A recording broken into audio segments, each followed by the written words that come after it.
Сәлем достар, сіздермен бүгін дәмі өте керемет болып шығатын тары қосылған чизкейк жасайтын боламыз. Ең алдымен тарымызды ыстық суда бірнеше рет тазартып жуып аламыз. Тарыға ыстық сүт құйып, бұқтырып қоямыз. Ал енді қамырына кірісеміз. Ситадан өткен ұн, қопсытқыш, қант, жұмыртқа, сары майымызды қосып, барлығын жақсылап араластырып, бір келкі қамыр болғанша илейміз.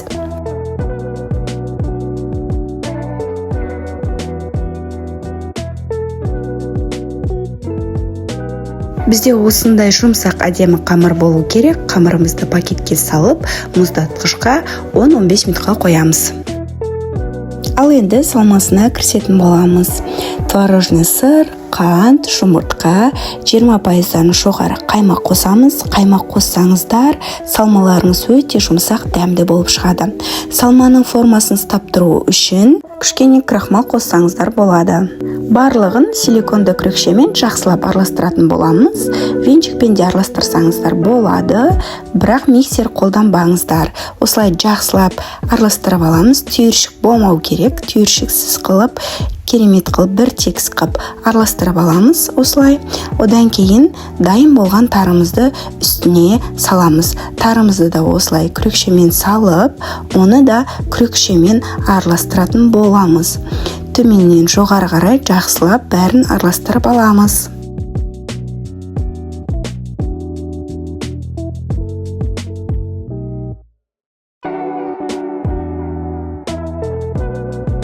Енді барлығын қалыпқа орналастыратын боламыз. Мен қалыптың шет-шетін сары маймен майлап алдым.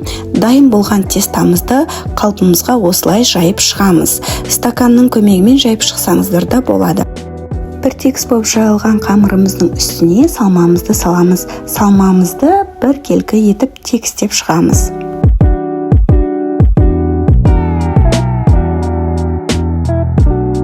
Осылай сілкісеңіздер, арасында ауа қалмайды, бір текс болып салмамыз жайылады. Қызып тұрған пеште 110 градуста 1,5 сағат пісіріп аламыз. Мен сәл қызартып пісірдім.